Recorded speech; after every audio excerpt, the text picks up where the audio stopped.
Commander Sarah Chen stood on the observation deck of the UES Defiance, watching the stars streak past in hyperspace. Her reflection stared back from the viewport. A woman in her 30s with sharp eyes that had seen too much war, too much loss. The uniform she wore bore the scars of recent battles, hastily repaired but still showing the marks of plasma burns. Behind her, the bridge hummed with quiet activity. Her crew worked with the efficiency that came from months of running, fighting, and surviving against impossible odds. They were the last free human fleet and everyone knew it. "Commander," Lieutenant Torres called from the communication station. "We're receiving another broadcast from the Galactic Coalition." Same message as before. Sarah didn't turn around. She had heard the message dozens of times. The Coalition's terms were simple. Surrender unconditionally, submit to their rule, and perhaps some humans would be allowed to live as servants to their betters. The alternative was complete extinction. The galaxy had not expected much from humanity when they first made contact 3 years ago. Humans were young, technologically inferior, and controlled only a small cluster of systems on the outer rim. The Coalition, a massive alliance of 12 species that had dominated galactic politics for over 1,000 years, saw them as nothing, more than another primitive race to be absorbed or eliminated. What they had not expected was for humanity to say. The war began with what the Coalition called a minor police action. They sent a small fleet to Earth, expecting quick surrender. Instead, they found humans who fought with a ferocity that surprised them. Even when outgunned and outnumbered, human ships would ram enemy vessels rather than surrender. Human soldiers would fight to the last breath, taking dozens of aliens with them. But raw courage could only do so much against superior technology and overwhelming numbers. One by one, human worlds fell. Earth itself was now under Coalition occupation, its people enslaved or dead, the few human fleets that remained scattered to the winds, fighting a guerrilla war against impossible odds. Sarah's fleet was the largest of these remnants, but even it numbered only 47 ships against the Coalition's thousands. They had been running for months, striking at isolated enemy outposts and supply lines before vanishing back into the void. It was a game they could not win, only delay their inevitable defeat. "How long until we reach the rendezvous point?" Sarah asked. 17 hours, Commander," replied Navigator Kim. "The other fleet fragments should already be there." Sarah nodded. This meeting had been months in the planning. Every surviving human commander would gather at the hidden base in the Kepler Nebula to decide their final strategy. Some wanted to flee beyond the galactic rim, to find new worlds where humanity could rebuild in exile. Others preferred to make one last glorious charge, to die fighting rather than live as refugees. Sarah knew what she would propose, though she doubted the others would listen. She had been studying Coalition tactics, their history, their weaknesses. There was a way to win this war, but it required doing something that went against every human instinct for honor and fair play. "Commander?" Torres interrupted her thoughts. "Priority message coming in from Admiral Harrison's group. They're requesting immediate assistance. They're under attack." The bridge fell silent. Harrison commanded the second largest human fleet, 23 ships strong. If he was calling for help, the situation was desperate. "On screen," Sarah ordered. Admiral Harrison's weathered face appeared on the main display, his bridge shaking around him from weapons impacts. Behind him, Sarah could see consoles sparking and crew members working frantically at damage control. "Sarah," Harrison said, his voice tight with stress. "We walked into a trap. Coalition task force, at least 60 ships. We're trying to break free, but..." Another explosion rocked his bridge. "We need cover." "Can you reach us?" Sarah looked at the tactical display. Harrison's position was 2 days away at maximum speed. Even if they left immediately, they would arrive too late to help. "David," she said quietly, using his first name. "You know I can't reach you in time." Harrison's expression shifted from hope to resignation. "Yeah, I know, just make it count, Sarah. Whatever you're planning, make sure it counts." The transmission cut off. Sarah stood in the sudden silence, feeling the weight of command pressing down on her shoulders. 23 ships, nearly 3,000 people, all gone or soon to be gone because she could not save them.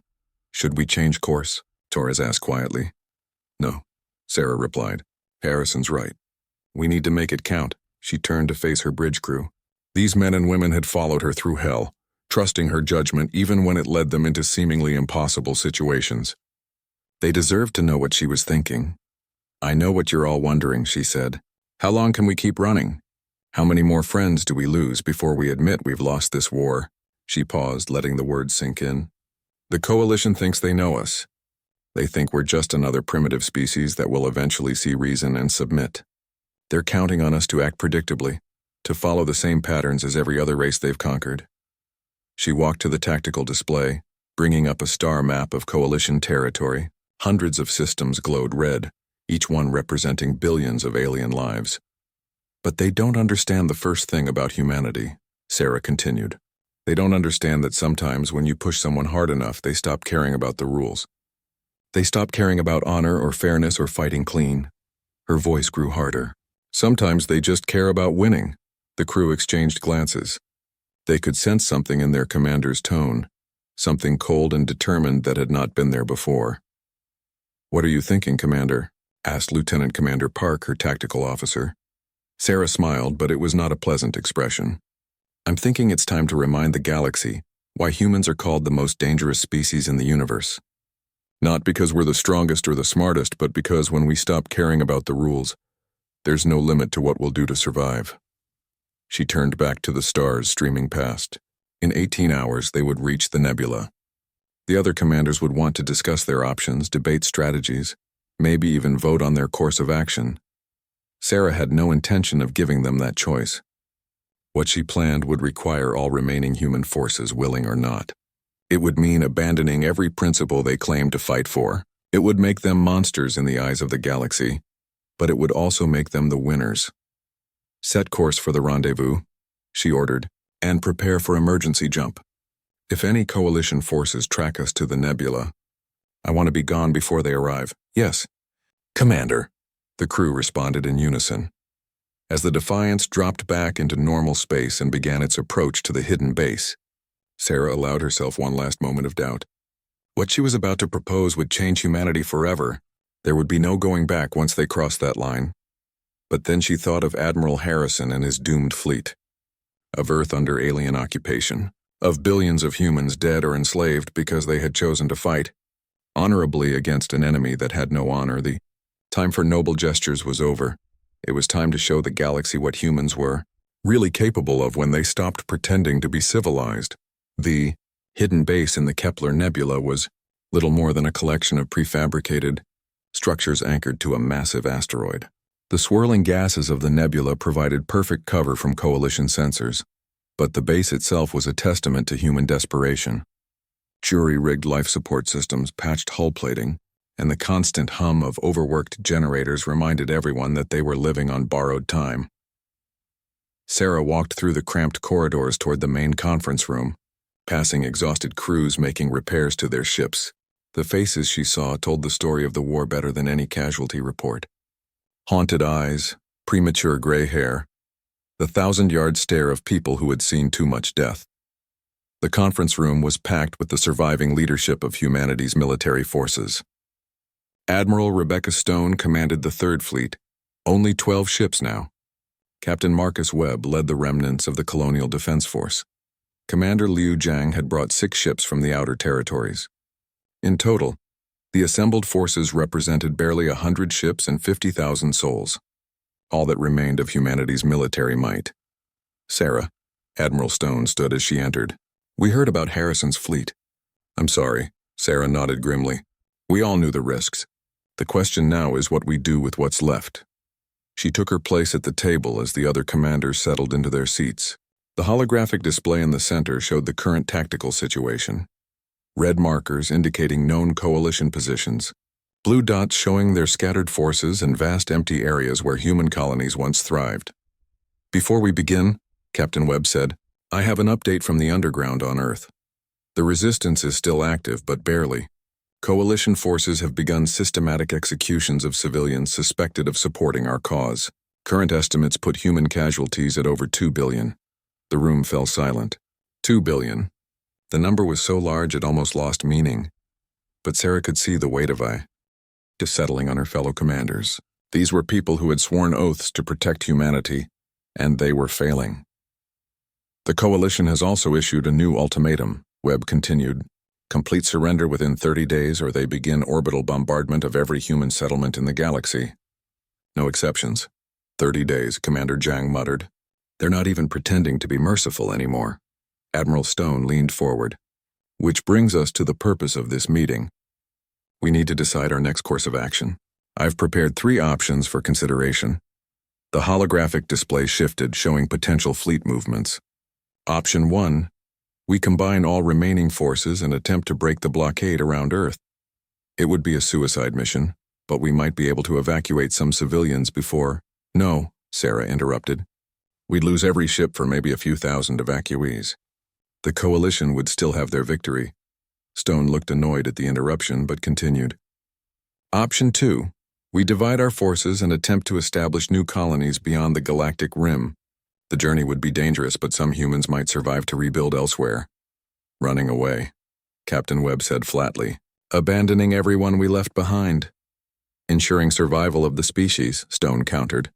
Sometimes retreat is the only logical option. And option 3? Sarah asked, though she suspected she already knew. Combined assault on the coalition capital, Commander Zhang said before Stone could answer. Hit them where they least expect it. We'd never survive, but the shock might convince them to offer better terms to the survivors. Sarah looked around the table at these good, honorable officers. They were thinking like soldiers, like people who still believed in rules and proportional responses. They didn't understand that this war had moved beyond such limitations. You're all thinking too small, she said finally. The room turned to her. Admiral Stone frowned. What do you mean? Sarah stood and walked to the display, manipulating the controls to zoom out until the entire galaxy was visible. Thousands of coalition worlds glowed in the projection, each one representing millions or billions of lives. You're thinking about how to lose gracefully, Sarah continued. How to save some face while we surrender or run, but you're missing the obvious solution. Which is? Webb asked. We make them surrender to us.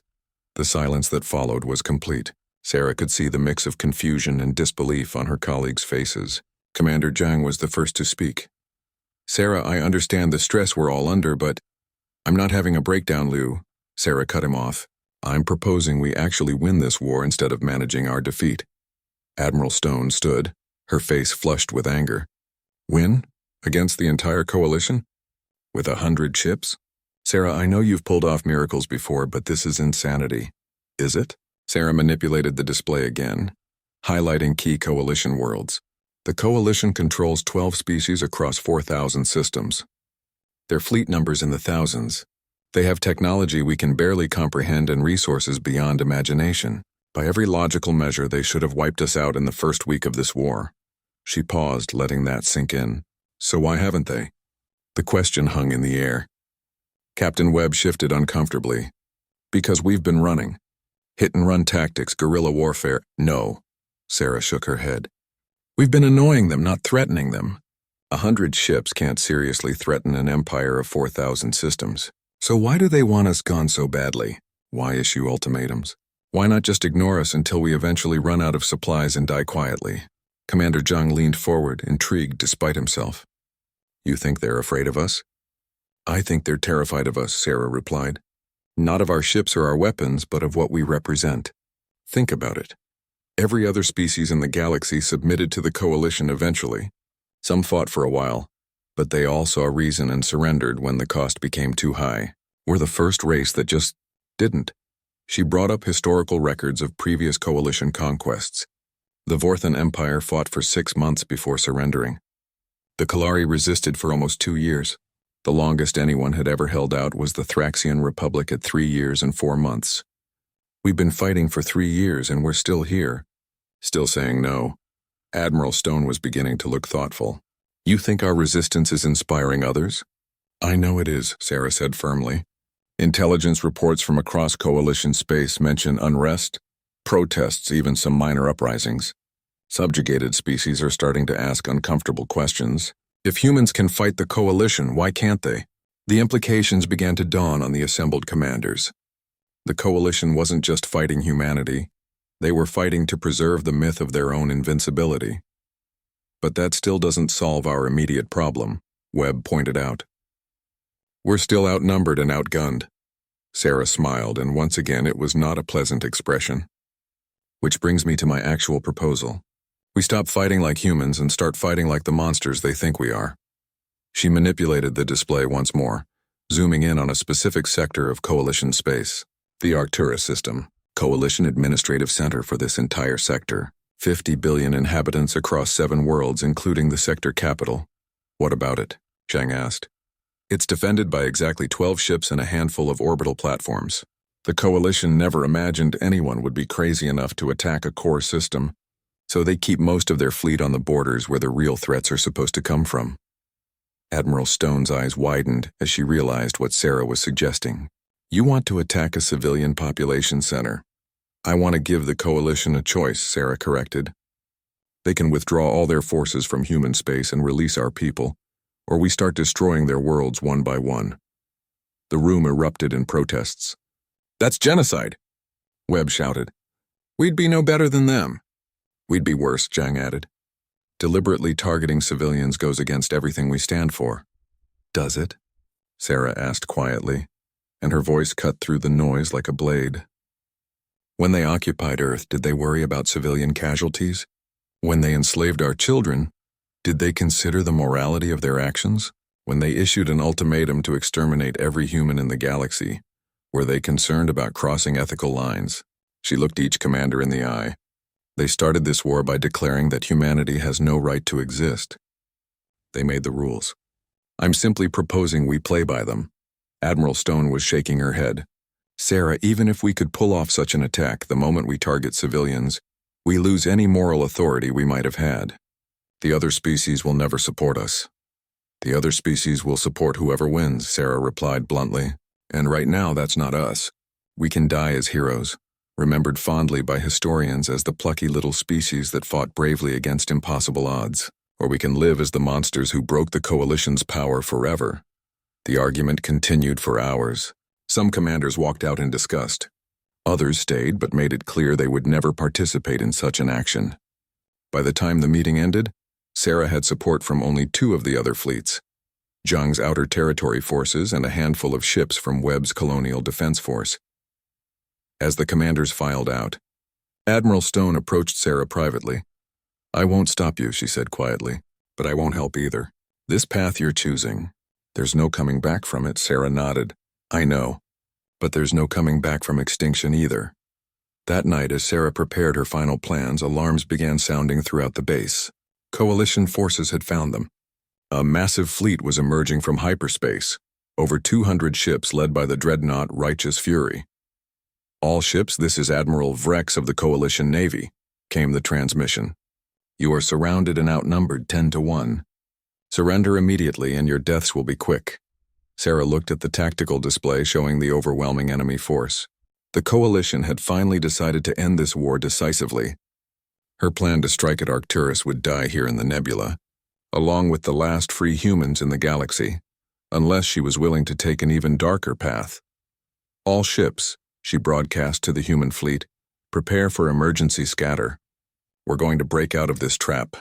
But even as she gave the order, Sarah knew it was hopeless. Too many ships, too much firepower. The Coalition had finally cornered them properly. It was time to show them exactly how dangerous a cornered human could be. The Coalition fleet closed in like a steel trap. 200 ships formed a perfect sphere around the human forces hiding in the Kepler Nebula, their weapons powered and targeting systems locked on. Admiral Vrex had planned this moment for months, positioning his forces to prevent any possible escape route. On the bridge of the Defiance, Sarah watched the tactical display with an expression that might have been carved from stone. Her crew worked frantically at their stations, running calculations for possible breakthrough points, but the numbers were unforgiving. They were outnumbered nearly 3-1, and the Coalition ships were fresh while her own forces were running on fumes and prayers. Commander, Lieutenant Torres reported, his voice tight with stress. Admiral Stone is requesting instructions. Her ships can't punch through the Coalition line on their own. Sarah nodded slowly. Around her, the bridge hummed with the controlled panic of people who knew they were about to die. She could feel the weight of their expectations, their trust that somehow she would find a way out of this impossible situation. They believed in her. These men and women who had followed her across the galaxy. They deserved better than to die in this cold nebula, forgotten and alone. But sometimes being a leader meant making choices that would haunt you forever. "Open a channel to Admiral Vrex," she ordered. Torres looked surprised. "Commander?" "Do it." The main screen flickered, then resolved into the image of a Catharan admiral. Vrex was typical of his species. Tall, angular, with metallic skin that reflected the bridge lights and compound eyes that missed nothing. He wore the elaborate uniform of a coalition flag officer, decorated with medals from a dozen conquered worlds. "Commander Chen," Vrex said, his voice carrying the harmonic undertones of his native language. "I confess I expected more dramatic posturing before your surrender. Your species has a reputation for theatrical gestures." "I'm not surrendering," Sarah replied calmly. "I'm offering you a chance to withdraw." The Kitharan's head tilted in what passed for amusement among his people. "You are in no position to offer terms, human. You are trapped, outnumbered, and outgunned. This war is over, is it?" Sarah stepped closer to the screen. "Tell me, Admiral, what do you know about my service record?" Vrex's compound eyes focused more intently. "I know you were a minor fleet commander before this war began. I know you have been responsible for several irritating raids on our supply lines. Nothing more." Sarah smiled, and for the first time in months it was genuine. "You should have done better research." She gestured to Torres, who brought up her military file on a secondary screen. "Before the war, I was Commander Sarah Chen, Special Operations Division. My specialty was asymmetric warfare, fighting enemies that couldn't be beaten through conventional means." The file scrolled past classified missions, operations that had no official names and left no paper trails, colonial rebellions that mysteriously collapsed from within, pirate strongholds that vanished overnight, corporate wars that ended with entire fleets simply disappearing. "I spent 15 years learning how to break things that couldn't be broken," Sarah continued. "How to turn an enemy's strengths against them. How to win fights that couldn't be won." She paused. "How to make people disappear." Admiral Vrex was no longer looking amused. "Your threats do not concern me, human. You have no leverage here, don't I?" Sarah manipulated her console, bringing up a new display. "Let me ask you something, Admiral. How many coalition worlds have never been attacked in this war?" The question seemed to catch Vrex off guard. "What?" "It's a simple question. In 3 years of warfare, how many coalition core worlds have experienced actual combat? How many of your precious inner systems have ever seen an enemy ship?" Vrex straightened slightly. "The coalition maintains adequate defenses, all on the borders," Sarah interrupted. "Because that's where threats are supposed to come from. External enemies, other empires, pirates operating in the outer rim. But what about internal threats? What about enemies that are already inside your territory?" She brought up a star map showing coalition space, then began highlighting specific systems. Arcturus sector, 12 ships defending 50 billion lives. Vega cluster, 8 ships for 37 billion. Centauri Prime, the coalition capital itself, defended by exactly 26 ships because who would be insane enough to attack the heart of your empire? The bridge around her had gone completely silent. Even her own crew was staring at her with a mixture of awe and horror as they began to understand what she was suggesting. "You're talking about terrorism," Vrex said flatly. "I'm talking about war," Sarah corrected. "The kind of war humans are actually good at. Not this honorable fleet-to-fleet nonsense where you get to use your technological advantages. Real war, dirty war, the kind where nobody gets to feel good about themselves afterwards." She manipulated the display again, zooming in on specific installations within coalition space. "Did you know that 70% of your industrial capacity is concentrated in just 12 systems? Or that your entire interstellar communication network depends on relay stations that are completely undefended? Or that most of your core worlds import their food from agricultural planets that have no military presence whatsoever?" Admiral Vrex was beginning to look genuinely uncomfortable. "You could never reach those systems." "Our fleet would intercept." "Your fleet is here," Sarah pointed out, "surrounding me in this nebula, playing war games while your precious core worlds sit naked and defenseless. How long do you think it would take my ships to reach Arcturus if we scattered right now? 3 days, 4? She leaned closer to the screen. "But here's the beautiful part. I don't need to reach Arcturus, because there are already humans in coalition space." The silence that followed was deafening. Vrex's compound eyes widened as the implication hit him. "Impossible," he said, but there was uncertainty in his voice. We captured all human vessels. You captured all human military vessels, Sarah corrected. But what about civilian ships? Merchant vessels? Diplomatic transports? Did you really think you got everyone? She smiled coldly. For the past 3 years, while you've been chasing my fleet around the outer rim, I've been positioning assets throughout your territory. Merchants who never returned home. Diplomats who missed their scheduled check-ins. Tourists who decided to take extended vacations. The lie came easily, delivered with such conviction that even her own crew believed it. The truth was that she had no such assets, no hidden agents waiting in coalition space. But Vrex didn't know that, and sometimes perception was more powerful than reality. You're bluffing, Vrex said, but he sounded less certain. Am I? Sarah brought up another display, this one showing detailed schematics of coalition infrastructure, fusion reactor designs, defense grid layouts, government building floor plans, communications protocols, all information that could only come from people who have been on your worlds, walking your streets, studying your weaknesses. In reality, most of the information came from captured coalition databases and interrogated prisoners, but presented properly, it painted a picture of extensive infiltration that made Vrex visibly nervous. What do you want? He asked finally. I want you to remember who you're dealing with, Sarah replied. Humans don't surrender. We don't submit. And when you back us into a corner, we don't fight fair. She paused. I'm about to give you a demonstration. She cut the connection and turned to her crew. All ships, prepare for scatter protocol. Maximum acceleration random vectors. Make them work for every kill. Commander, Torres protested, even if we break out, most of our ships won't make it. The casualties will be acceptable, Sarah finished coldly. This isn't about saving every ship, Lieutenant. It's about proving a point. The human fleet began to move, individual ships breaking formation and accelerating in different directions. The coalition responded immediately, their formation shifting to intercept and destroy the escaping vessels. Plasma beams lanced through the nebula, and one by one human ships began to die. But Sarah had counted on this. As the coalition fleet spread out to pursue the scattering humans, they created gaps in their formation. Small gaps, but large enough for what she had planned. Now, she ordered. The Defiance, along with 3 other carefully positioned ships, suddenly changed course. Instead of fleeing like the others, they dove directly toward the coalition flagship, Admiral Vrex's dreadnought Righteous Fury. What are you doing? Torres demanded. Showing them what humans do when they stop caring about the rules, Sarah replied. The coalition ships scrambled to intercept, but they were out of position, committed to pursuing the other fleeing vessels.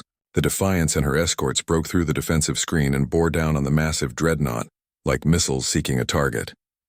Commander, Park called from tactical. At this range, if we detonate our reactors, we'll take half their fleet with us, Sarah finished, including their flagship and their admiral. On the screen, she could see the Righteous Fury's weapons swiveling toward them, but they were too close now. The dreadnought's heavy guns couldn't depress enough to target such a close approach. All stop, Sarah ordered when they were less than a kilometer from the enemy ship's hull. Her crew looked at her in confusion. They had expected her to ram the coalition flagship, or at least detonate their reactors in a final suicidal attack. Instead, she was just stopping. Open a channel to Admiral Vrex, she said calmly. The Kitharan's face appeared on screen again, but this time he looked genuinely shaken. His ship's hull stretched away in all directions, close enough that they could see individual viewports and weapon emplacements. That was very impressive, Vrex said carefully. But you have gained nothing. You are still outnumbered. I've gained everything, Sarah interrupted. Because now you know. The next time you corner a human fleet, remember this moment. Remember how easily we got through your defenses. Remember how close we came to destroying your flagship. She leaned forward. And remember that somewhere in your precious core worlds there are humans who don't need to break through. Defenses because they're already inside. The threat hung between them like a blade. Sarah could see Vrex calculating odds, weighing risks, trying to determine if she was bluffing. The beauty of the situation was that it didn't matter. Even if she was lying about hidden agents, the possibility would eat at him. What are your terms? Vrex asked finally. Complete withdrawal from all human systems, Sarah replied immediately. Release of all human prisoners. Reparations for damages caused by your illegal occupation. and a formal apology to the human government for crimes against our people. Rex actually laughed. Impossible. The Coalition Council would never. Then your people will start dying, Sarah said simply. Not soldiers, not fleets. Civilians. Families. Children. Every single life in Coalition space becomes a target until you give us what we want. The connection went silent.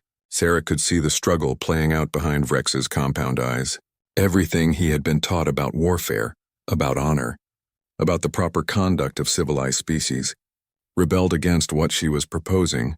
But he was also a pragmatist, and pragmatists understood that rules only mattered when both sides agreed to follow them. I will need to consult with my superiors, he said finally. You have 24 hours, Sarah replied. After that, the killing starts. She cut the connection and settled back in her command chair. Around her, the bridge crew stared at her with expressions ranging from admiration to horror. She had just threatened genocide against billions of innocent lives, and they all knew she meant every word. But she had also potentially ended a war that humanity was destined to lose. Sometimes being the monster was the only way to save your people. 23 hours and 17 minutes after Sarah's ultimatum, Admiral Vrex's response came through on all frequencies. The Coalition Council has reviewed your demands. The Kithran's voice echoed across the bridge of the Defiance. Your terms are rejected. The Coalition does not negotiate with terrorists. Sarah had expected this answer. The Coalition had ruled the galaxy for over 1,000 years through strength and intimidation. They could not appear weak by giving in to human demands, especially demands backed by threats against civilians. Their pride would never allow it, which was exactly what she had counted on. Very well, Sarah replied calmly. You have made your choice. Now live with the consequences. She cut the transmission and turned to her communications officer. Send the activation signal, Torres hesitated. Commander, are you certain about this? Once we transmit that signal, do it, Sarah ordered. The signal went out across subspace, a simple coded burst that lasted less than a second. To anyone monitoring Coalition communications, it would appear to be nothing more than random static. But Sarah knew that in 17 systems across Coalition space, people would be receiving a very different message. The irony was beautiful. There were no hidden human agents waiting in Coalition territory. Sarah had lied about that completely. But what she did have was something far more powerful. The truth about the Coalition itself. Over the past 3 years, while humanity fought its desperate war, Sarah had been conducting a different kind of campaign. Every Coalition prisoner they captured was interrogated extensively, not just for military intelligence, but for something much more valuable, information about the Coalition's internal politics. What she had discovered was that the Coalition was not the monolithic empire it appeared to be. 12 species, each with their own ambitions and grievances. The Kithra held the military command, but they were resented by the other races for their arrogance. The Zilani controlled much of the economy, but felt exploited by the tax structures. The Vorthon wanted more representation in the council, but were consistently outvoted. Most importantly, several species had been conquered by the Coalition relatively recently, and still harbored deep resentments. The Thraxians, whose republic had been crushed only 50 years ago. The Kalari, who had been reduced from proud warriors to second-class citizens. The Mordani, whose homeworld had been strip-mined to fuel Coalition expansion. Sarah's signal wasn't going to human agents. It was going to Coalition citizens who had been carefully contacted over the past year, through intermediaries and black market channels, citizens who had been given detailed information about Coalition military movements, internal communications, and most importantly, evidence of the corruption and brutality that held their empire together. The first strike came 6 hours later. Commander, Torres called out urgently. We're receiving reports from Coalition space. Something's happening on Vorthon Prime. The main screen flickered to life, showing a news broadcast from the Vorthon homeworld. The reporter, a tall humanoid with the characteristic blue skin of her species, spoke in urgent tones while explosions lit the sky behind her. Attacks have targeted government buildings across the capital city. Local resistance groups claim responsibility, stating they are acting on intelligence provided by human contacts. Coalition security forces are responding with. The broadcast cut off abruptly. That was fast, Commander Zhang said from his position at the tactical station. He was one of the few officers who had remained on Sarah's bridge after the other fleet commanders had withdrawn their support. How did you arrange that? I didn't arrange anything, Sarah replied truthfully. I just gave people information and let them draw their own conclusions. More reports began flooding in. On Kalari Station, the primary trade hub for the sector, dock workers had seized control of the facility and were broadcasting lists of coalition war crimes to the entire system. On Thraxia, former government officials who had been living in exile suddenly emerged with detailed financial records showing how coalition administrators had been looting their world's resources. But the real masterstroke came 12 hours after the ultimatum. Expired, Commander, Torres said, his voice barely above a whisper. You need to see this. The transmission that appeared on screen was unlike anything they had seen before. It showed the interior of what appeared to be a coalition military facility, but the camera was shaking badly and the image kept cutting in and out. My name is General Crix, formerly of the Coalition 4th Fleet, the figure on screen was saying. The speaker was a Mordani, his rocky hide scarred by what looked like recent wounds. I am broadcasting from the Zerion Research Facility, where I have just discovered evidence of illegal weapons testing on civilian populations. The transmission showed horrifying images, laboratories filled with test subjects from various species, weapons designed to target specific genetic markers, mass graves hidden beneath official buildings. It was exactly the kind of evidence that would shatter the Coalition's carefully maintained image as benevolent protectors of galactic peace. How? Zhang breathed. How did you get a Coalition general to— I didn't, Sarah said quietly. General Crix contacted us 6 months ago through back channels. His homeworld was one of the first the Coalition conquered, and his entire family was killed in the initial bombardment. He's been looking for a way to expose their crimes ever since. The truth was that Sarah had been building this network for over a year, carefully identifying Coalition citizens who had reason to hate their own government, military officers whose careers had been destroyed by politics, scientists who had been forced to work on unethical projects, administrators who had witnessed atrocities and been ordered to cover them up. She hadn't needed to threaten anyone or make dramatic ultimatums. She had simply needed to provide these people with a platform to tell the truth. Within hours, the Coalition's internal communications networks were in chaos. Uprisings erupted on a dozen worlds simultaneously. Military units began defecting or simply refusing orders. The carefully orchestrated propaganda machine that had kept the Coalition together for centuries was falling apart as suppressed truths finally came to light. Admiral Vrex appeared on screen again, but this time his composed demeanor was cracking. Behind him, Sarah could see his bridge crew working frantically at their stations while alarms blared in the background. You think you've won, he said, his harmonics distorted by stress. But this will only make us stronger. The Coalition has faced rebellions before. Not like this, Sarah interrupted. Previous rebellions were about politics or resources. This is about truth. Every lie you've told, every crime you've covered up, every atrocity you've committed in the name of galactic peace, it's all coming out now. She gestured to her display, which showed reports streaming in from across Coalition space. How do you fight an enemy that's already inside your borders? How do you maintain order when your own people know exactly what kind of monsters their leaders really are? Vrex's compound eyes darted to something off-screen, then back to Sarah.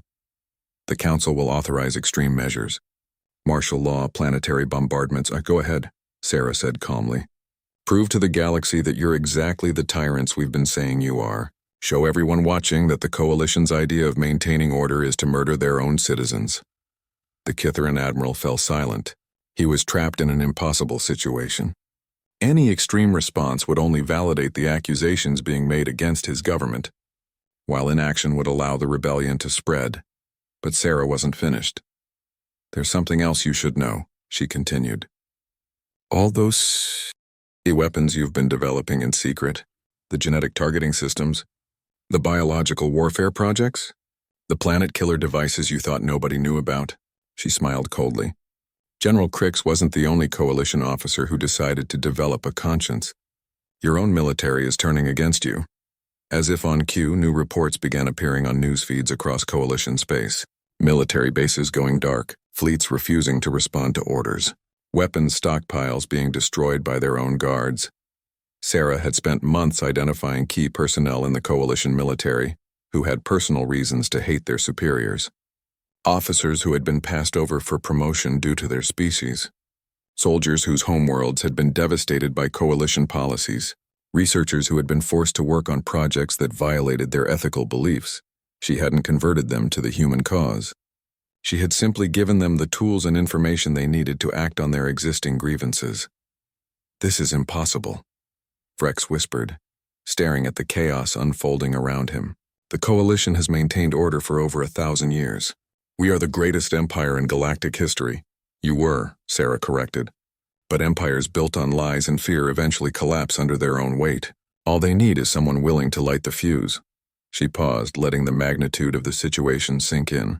Across the galaxy, the coalition's carefully constructed facade was crumbling. Species that had been subjugated for generations were rising up with detailed knowledge of their oppressors' weaknesses.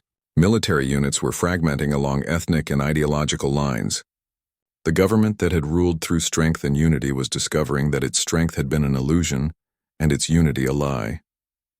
"You have a choice to make, Admiral," Sarah continued. "You can try to hold this empire together through increasing brutality, proving to the galaxy that everything we've said about you is true, or you can be part of the solution." "What are you proposing?" Vrex asked, though his voice suggested he already knew. "Complete implementation of our original demands," Sarah replied. "Immediate withdrawal from all human territory, release of all prisoners, full reparations, and in addition, a new demand: the dissolution of the Coalition Council and the establishment of a democratic federation where all species have equal representation." Vrex actually laughed, though it sounded more like hysteria than humor. "You want us to surrender our entire government? I want you to replace 1,000-year-old tyranny with something better," Sarah said. "Think about it, Admiral. Your empire is falling apart anyway. Your choice is whether it collapses into chaos and civil war, or transitions peacefully into something that might actually deserve to rule the galaxy." She leaned forward in her chair. "Besides, you don't really have any other options. Your fleet is scattered, your government is in chaos, and your own people are turning against you. The old coalition is finished. The only question now is what replaces it." The transmission ended, leaving Sarah alone with her thoughts. Around her, the bridge crew worked quietly, processing the flood of information coming in from across coalition space. The rebellion she had sparked was spreading faster than anyone had anticipated, fed by centuries of suppressed anger and resentment. She had done something unprecedented in galactic history. Without firing a shot or threatening a single civilian, she had brought down the greatest empire the galaxy had ever known, not through military might or technological superiority, but through the simple act of telling the truth. The coalition had made one critical mistake. They had assumed that their enemies would play by the same rules they did, would fight the same kind of war they were prepared for. They had never imagined facing an enemy who understood that the most powerful weapon in the universe wasn't a plasma cannon or a gravitational torpedo. It was the truth. 6 months later, Sarah Chen stood in the observation lounge of the newly commissioned UES Reconciliation, watching the construction of humanity's first embassy on what had once been the coalition capital world of Proxima Centauri. The massive station taking shape outside her window would serve as the headquarters for the newly formed Galactic Democratic Federation, a government born from the ashes of the coalition's collapse. The transformation had been remarkably swift. Within weeks of the uprising's beginning, coalition authority had crumbled across half the galaxy. Military units defected en masse, planetary governments declared independence, and the council itself had dissolved in a series of increasingly desperate emergency sessions. But Sarah had been careful to guide the chaos. Working through her network of contacts, she had helped coordinate the transition to ensure that the collapse didn't result in all-out civil war. Former coalition worlds were organized into regional assemblies. Democratic elections were held under international supervision. War crimes tribunals were established to deal with the worst offenders. The galaxy was far from perfect, but it was free. "Impressive view," a voice said behind her. Sarah turned to find Admiral Vrex approaching. The former coalition commander looked different now, older, wearing the simple uniform of the Federation Transitional Authority, rather than his elaborate coalition regalia. He had been one of the few senior coalition officers to accept the new order, using his knowledge of military protocols to help facilitate the peaceful surrender of remaining loyalist forces. "Admiral," Sarah nodded in greeting. "I heard about the Kithaeron Assembly's vote yesterday. Full participation in the Federation? By a margin of 73%, Rex confirmed. My people have adapted to the new reality surprisingly well. It seems that even we were tired of maintaining an empire built on fear." He joined her at the observation window, watching the construction crews work on the embassy. "I have to ask, did you plan all of this from the beginning?" Sarah considered the question. "Which part?" "All of it. The war, the resistance, the uprising. Even this conversation." Rex's compound eyes studied her carefully. "I've been thinking about our last meeting in the nebula. The way you spoke, the threats you made. You knew I would refuse your initial demands." "Of course I did," Sarah replied. "The coalition had ruled for 1,000 years through strength and intimidation. You couldn't simply cave to human demands without losing face completely. Pride made your response predictable. But you had already set the uprising in motion by then," Rex pressed. "The network of contacts, the information gathering, the coordination with resistance groups, all of that took months of preparation." Which means I never intended to threaten civilians at all," Sarah finished. "The ultimatum was theater. A distraction to keep your attention focused on me while the real plan unfolded." Rex was quiet for a long moment. "You let me believe you were a monster." "I let you believe what you needed to believe," Sarah corrected. "The coalition only understood monsters, so I gave you one. Someone ruthless enough to threaten genocide. Someone who could justify any action in the name of human survival." She paused. "But the truth is, I never needed to hurt anyone. I just needed you to think I would." The irony was perfect. The coalition had spent 3 years trying to understand how humans fought, studying their tactics and strategies, preparing for every possible military scenario. They had never considered that the real threat wouldn't come from human weapons or technology, but from something much simpler: the ability to see their empire for what it really was and convince others to see it too. "There's something else," Rex said quietly. "The intelligence reports from the war. My analysts always wondered how your forces seemed to know exactly where to strike, which targets would cause maximum disruption with minimal casualties. At the time, we assumed you had infiltrated our communications networks." Sarah smiled. "Not infiltrated. Understood. Every move your forces made was predictable once I figured out your underlying assumptions. You fought like an empire that had never faced real resistance, following protocols designed for suppressing rebellion rather than fighting a war. All I had to do was think like someone who didn't play by your rules." She had spent her entire pre-war career in special operations, learning to fight asymmetric conflicts. But more than that, she had studied history. Not just military history, but political and social history. The rise and fall of empires, the psychology of oppression, the dynamics of resistance movements. The coalition made the same mistakes that every empire throughout history had made. They confused fear with respect, compliance with loyalty, and military strength with actual power. They never understood that true power came from legitimacy, and legitimacy required the consent of the governed. "You know what the most dangerous thing about humans is?" Sarah asked. Rex waited for her to continue. "It's not our technology or our military prowess or our willingness to fight. It's our ability to see through lies. Every other species in the galaxy accepted the coalition's version of reality because it was easier than questioning it. But humans, we ask uncomfortable questions. We dig for truth even when we don't like what we find." She gestured toward the construction outside. "The coalition lasted 1,000 years because nobody ever challenged the fundamental assumptions it was built on. The idea that some species were naturally superior to others. That order required authoritarian control, that peace could only be maintained through the threat of violence. And humans challenged those assumptions," Rex said. "Humans destroyed those assumptions," Sarah corrected. "We proved that a small technologically inferior species could resist the greatest empire in galactic history. Not through superior weapons or brilliant tactics, but by refusing to accept that resistance was impossible." Over the past months, as the new Federation took shape, Sarah had watched that lesson ripple throughout the galaxy. Species that had been subjugated for centuries were suddenly discovering their own voices. Democratic movements were sprouting on worlds that had never known anything but authoritarian rule. The very concept of empire was being questioned in ways that would have been unthinkable just a year ago. The Coalition Council met one final time last week, Vrex said. The remaining members voted to formally dissolve the organization and transfer all authority to the Federation Assembly. I know, Sarah replied. I was watching the broadcast. And how do you feel about that? Knowing that you single-handedly brought down the greatest empire in galactic history? Sarah considered the question seriously. Responsible, she said finally. The Federation is still fragile. Democracy is messy and difficult, especially when you're trying to coordinate thousands of different worlds and species. There's going to be corruption, political gridlock, competing interests. Some days I wonder if we've just traded one set of problems for another. But at least now people have a choice.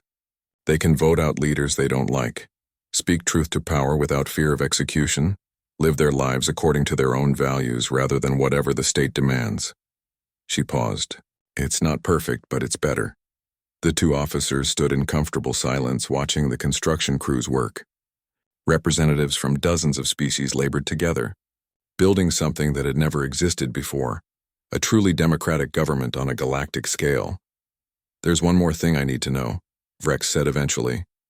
When you made that final transmission from your ship, when you convinced my government to surrender, was any of it true? The threats about targeting civilians, the claims about human agents in our territory, the ultimatums about starting a campaign of terror. Sarah turned to look at him directly. None of it.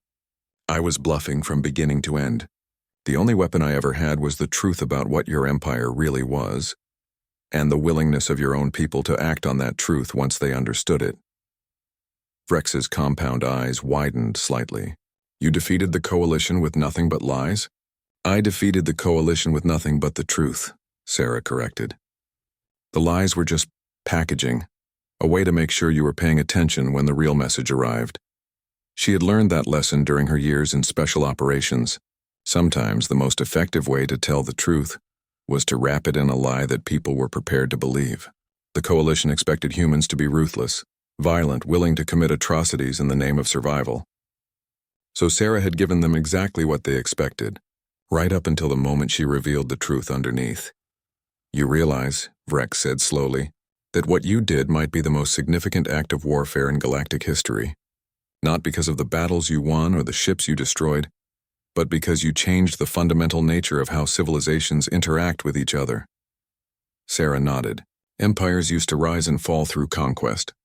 Now they'll rise and fall through legitimacy. Military strength will always matter, but it won't be enough anymore. Any government that wants to survive will need to actually serve its people, not just control them. It was a revolution more profound than any military victory. The Coalition's defeat had sent a message throughout the galaxy. No empire, no matter how powerful or established, was immune to the power of truth. Future would-be conquerors would have to deal with subjects who knew their rights, understood their own power, and possessed the tools to resist oppression. What will you do now? Vrex asked. The Federation has offered you any position you want. Fleet Admiral, Ambassador, even a seat on the Central Council. Sarah shook her head. I'm going home. Back to Earth to help with the reconstruction. My people need to heal from 3 years of occupation, and I need to remember what we were fighting for in the first place. She had spent too long thinking like a warrior, seeing everything in terms of enemies to defeat and objectives to achieve. It was time to remember what it meant to be human, not the terrifying, unstoppable force that had brought down the Coalition, but the curious, hopeful species that built families and communities and dreams for the future. Before you go, Vrex said, I want you to know something. My species has a concept roughly translated. It means the one who changes everything. It's usually applied to natural disasters or cosmic events, things beyond the control of any individual. He paused. But sometimes, very rarely, it's applied to a person who alters the course of history through their actions. You are the first alien I've ever met who deserves that title. Sarah smiled.